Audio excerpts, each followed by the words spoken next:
Entrevista del día.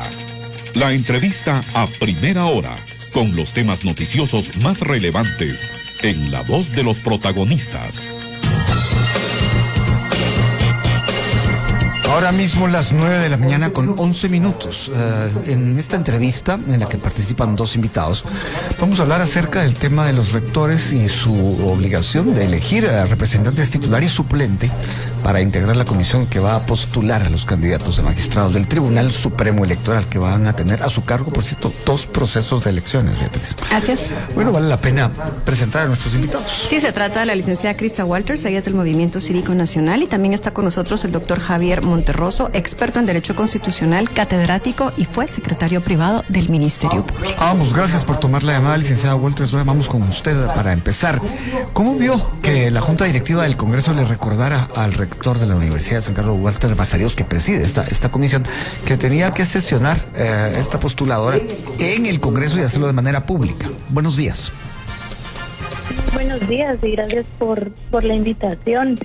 Sí, a ver, estamos hablando de que este 2016 se viene muy cargado y empezamos con la elección de los magistrados del Tribunal Supremo Electoral. Tal vez solo para recordarle a todos los oyentes, el Tribunal Supremo Electoral es muy importante como institución dentro del sistema guatemalteco, porque es quien organiza y también de la que se lleven a cabo pues bien las elecciones generales, que ahí sí tenemos participación los ciudadanos, pero donde no tenemos participación es en cómo se eligen a los magistrados que dirigen esa institución.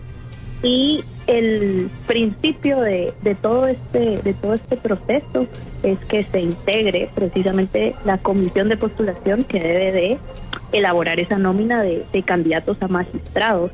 Y como bien se mencionaba, pues la comisión la preside el rector de la Universidad de San Carlos de Guatemala, que en este caso es Walter Mazariegos.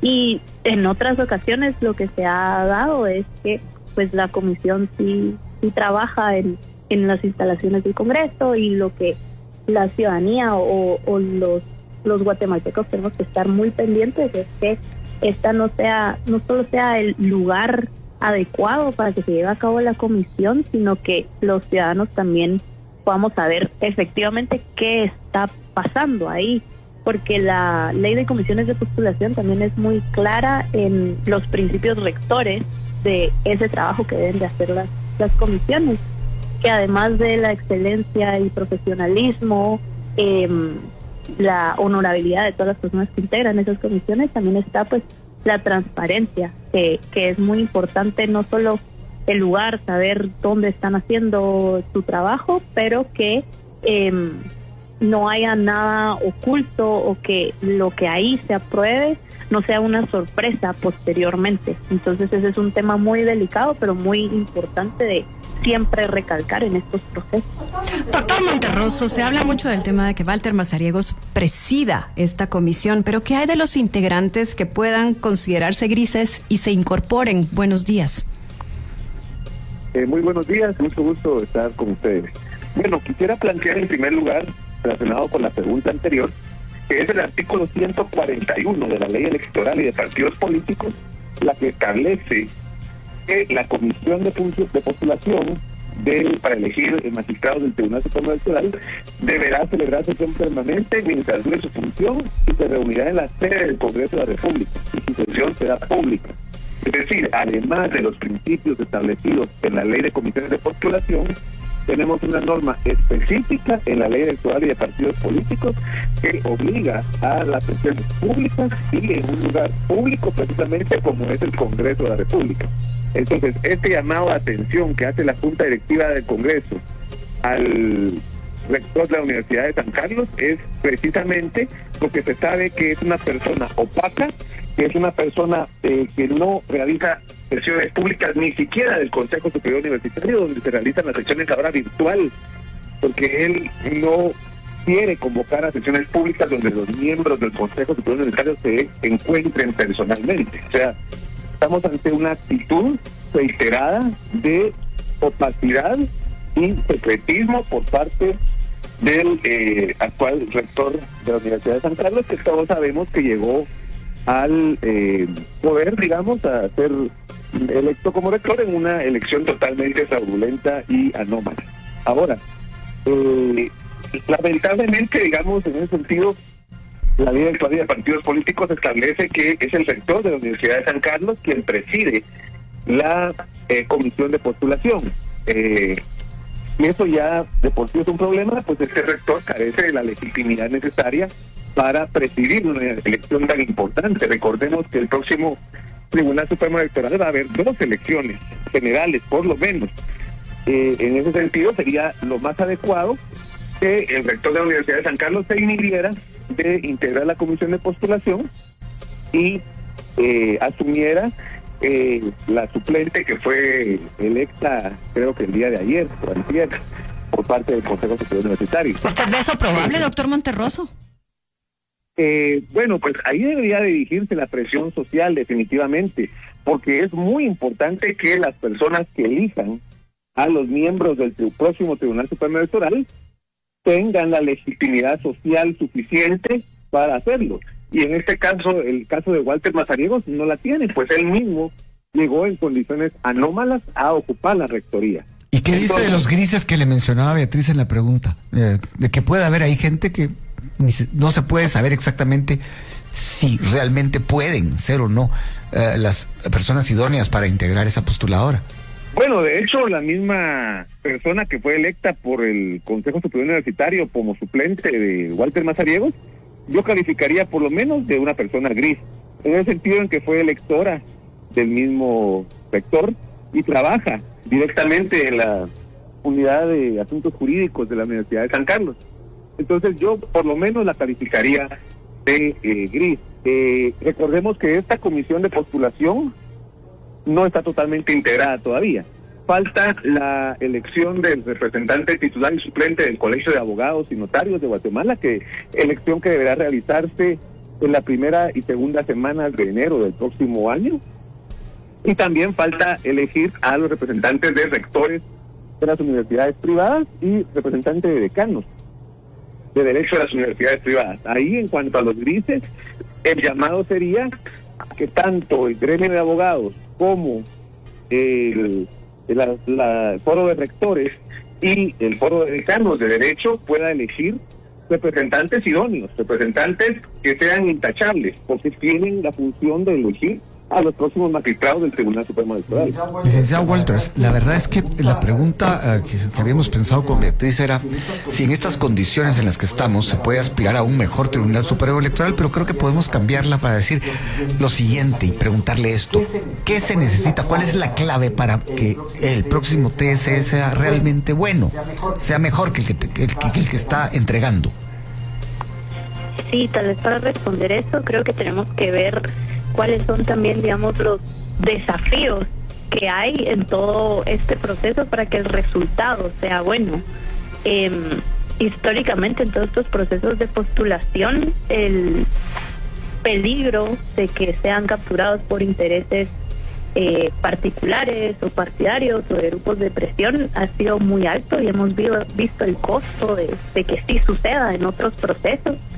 Y entonces el desafío siempre va a estar en que la elección no se convierta solamente en una negociación de cuotas de poder, sino que sí sea un verdadero ejercicio de mérito y de servicio público de las personas que se estén postulando ahí.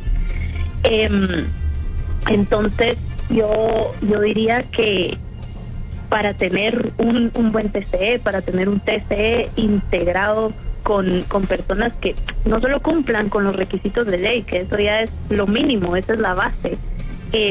Considero que es muy importante que los comisionados que sean parte de esta comisión de postulación tomen muy en serio y muy en cuenta las herramientas que tienen a su disposición para evaluar a esos candidatos, por un lado, en el sentido de que el perfil que se elabore del magistrado ideal no solo sea el magistrado que cumpla con lo que dice la ley, sino que sea un magistrado que efectivamente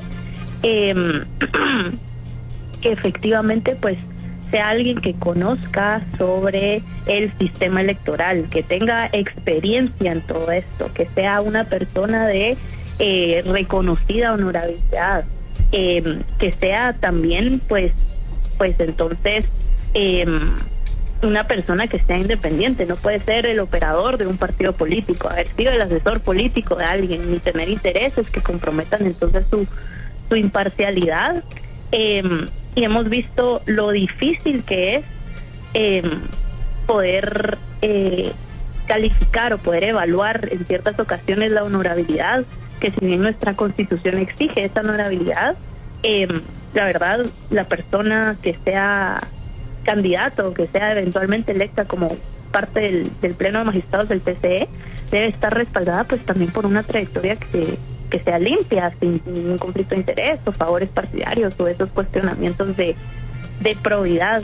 Pero considero que por el otro lado hay otro desafío, otro bache al cual hay que pasar para que el resultado de todo esto sea bueno, y es que hayan buenas personas que se postulen.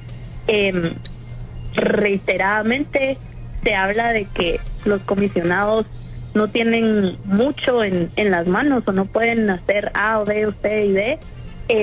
Si el pool o las personas que se postulan pues no cumplen o no son esos perfiles ideales. Entonces, si no hay materia prima, digámoslo así. La necesidad está en que perfiles profesionales y de personas que sí vayan a hacer un buen trabajo también se animen a participar en estos procesos y no se queden en las sombras o no se queden por un lado mientras otras personas que tienen otros intereses sí se postulen. Que no se queden en el graderío, si habláramos del fútbol, que es un símil que siempre funciona. Le pido a nuestros invitados quedarse en línea. Vamos a la pausa. Así es, regresamos en breve.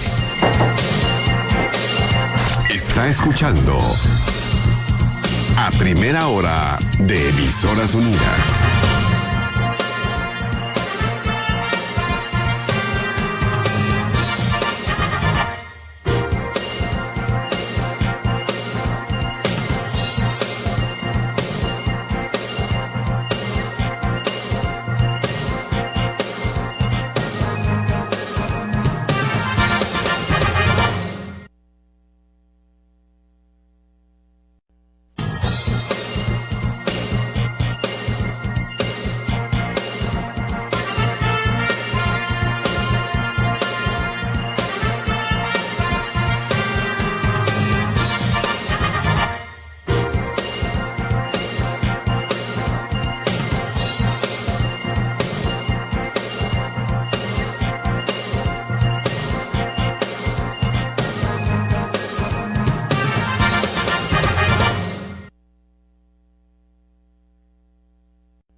31 minutos. Rol que juegan los rectores de las universidades en la postuladora para renovar el Tribunal Supremo Electoral. ¿Quiénes nos acompañan, Beatriz? Sí, nos acompañan por la vía telefónica el doctor Javier Monterroso y la licenciada Krista Walters. Bueno, la siguiente pregunta es para el doctor Monterroso.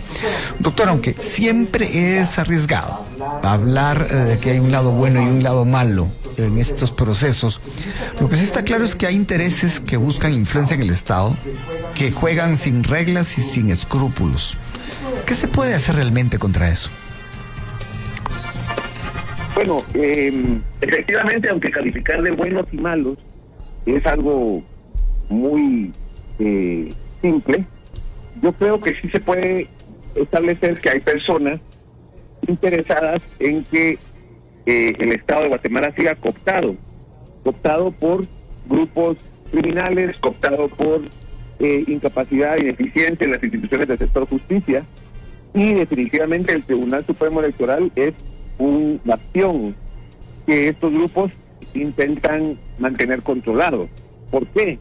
Recordemos que fue el Tribunal Supremo Electoral el que, en forma tampoco del todo legal, hay que decirlo, ha definido quiénes pueden participar y quiénes no pueden participar en un proceso electoral. De hecho, en el último proceso electoral, el Tribunal Supremo Electoral actual descalificó la participación de 3 de los principales candidatos a competir. Según las encuestas, estos iban al inicio de los procesos. Entonces, lo que podemos inferir en base a algunas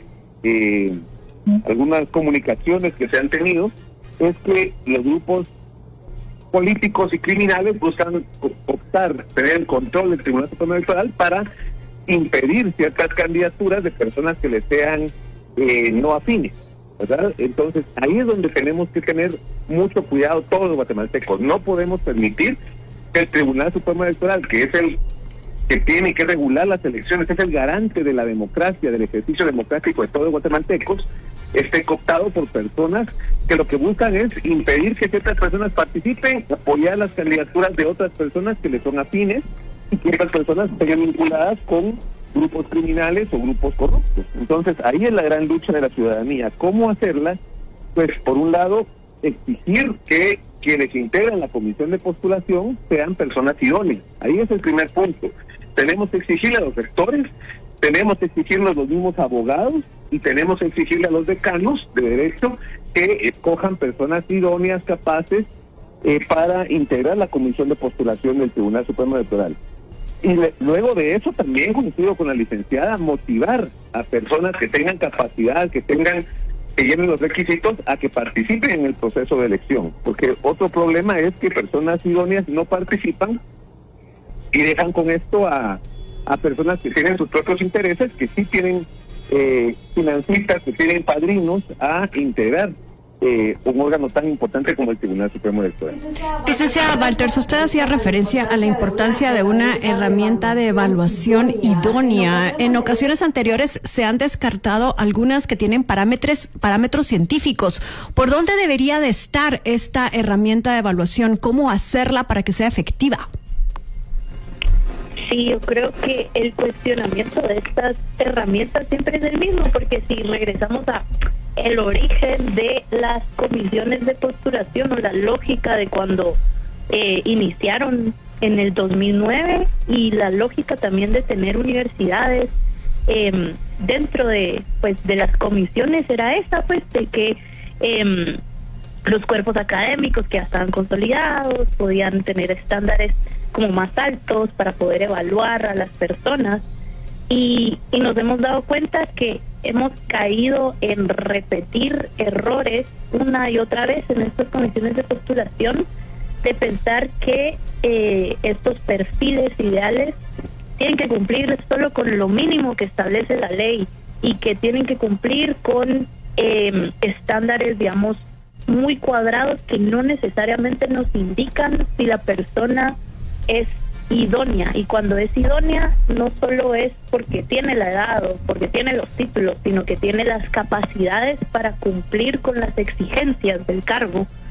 Entonces, un perfil ideal, como mencionaba, para el Tribunal Supremo Electoral, pues tiene que ir un poco más allá. Es decir, Necesitamos magistrados que sean independientes, que sean íntegros, como mencionaba, que estén a la altura del cargo con esos conocimientos sobre el sistema electoral, porque no solo es entender la ley, sino que la lógica institucional que la sostiene, es decir, cómo se llevan a cabo unas elecciones está bien, pero cómo se protege el voto o el derecho al voto de los guatemaltecos, los límites entonces que hay en todo lo que nos establece también la ley electoral y de partidos políticos, ese compromiso, por ejemplo, que sea claro con la transparencia y que se respeten, y acá es muy evidente por la lógica de la institución que es el Tribunal Supremo Electoral, pues respetar los principios democráticos, entender que esa persona pues tiene la responsabilidad institucional de proteger la voluntad ciudadana, y que también tiene esa responsabilidad de que haya credibilidad electoral.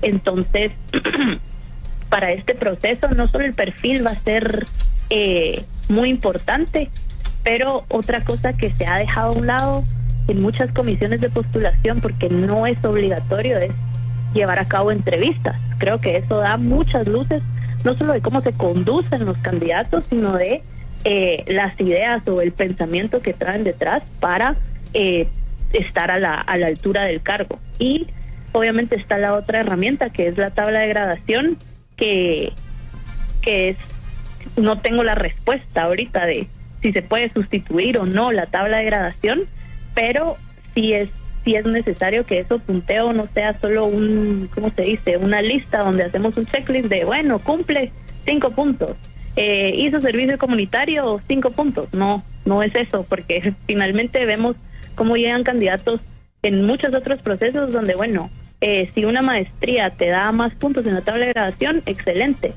Metamos una maestría que se hizo en Cancún o en Quintana Roo por 3 meses y ya lo tenemos. O incluso maestrías que no existen. Ha ocurrido. Exacto, que ni existen. O un servicio comunitario que se hizo 3 meses antes con una iglesia o con un grupo de jóvenes o de ancianitos. Porque al final tenemos que cuestionarnos si, por ejemplo, toda esta validación de las hojas de vida, de los títulos, se necesita todas estas herramientas, o imagínense, solamente con la inteligencia artificial ya podríamos procesar todos los requerimientos, pero lo que importa más allá de esto básico que establece la ley es que sí sean personas idóneas y que tengan las capacidades para el puesto. Vamos a la pausa, regresamos para las conclusiones. Continúe escuchando a Primera Hora de Emisoras Unidas.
de las universidades en la postuladora para el TSE. Hablamos con el doctor Javier Monterroso y licenciada Krista Walters.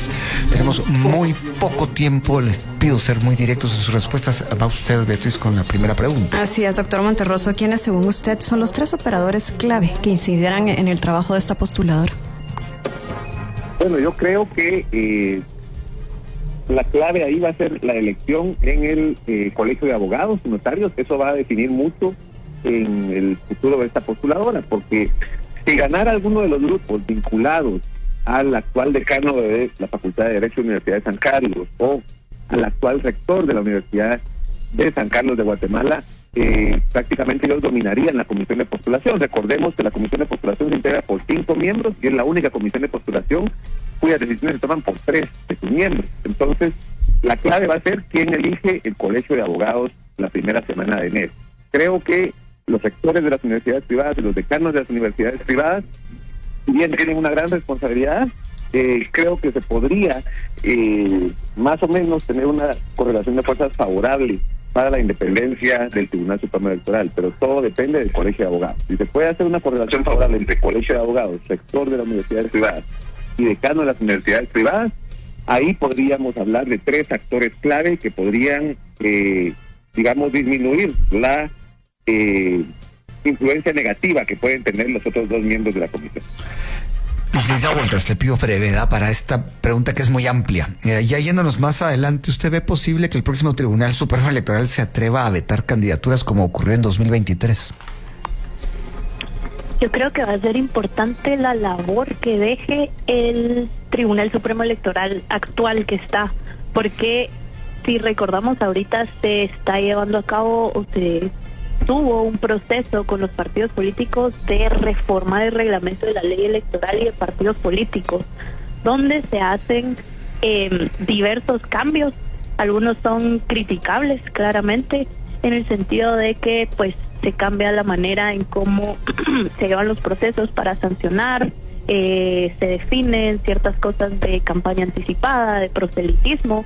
Entonces, si se llega a reformar ese reglamento antes de que entre una nueva magistratura, pues ya los nuevos magistrados tendrán en sus manos un reglamento que es diferente y les daría herramientas ahí para ellos decidir si se hacen efectivas o no.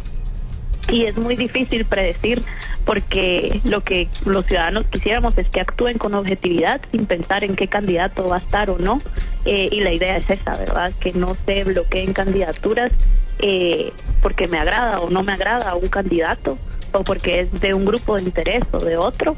Entonces yo creo que la clave va a estar en eso, en lo que deje esta magistratura con esa reforma al reglamento de la ley electoral y de partidos políticos. Pero la expectativa sería en que los guatemaltecos seamos quienes elijamos a pues nuestros representantes en las elecciones del 2027 y no sea un proceso judicializado. Proteger el voto de los guatemaltecos, como usted decía, licenciada, proteger la voluntad ciudadana. Muchas gracias al doctor Monterroso y al licenciado Walters por haber estado hoy acá con nosotros. Cerramos como siempre con música.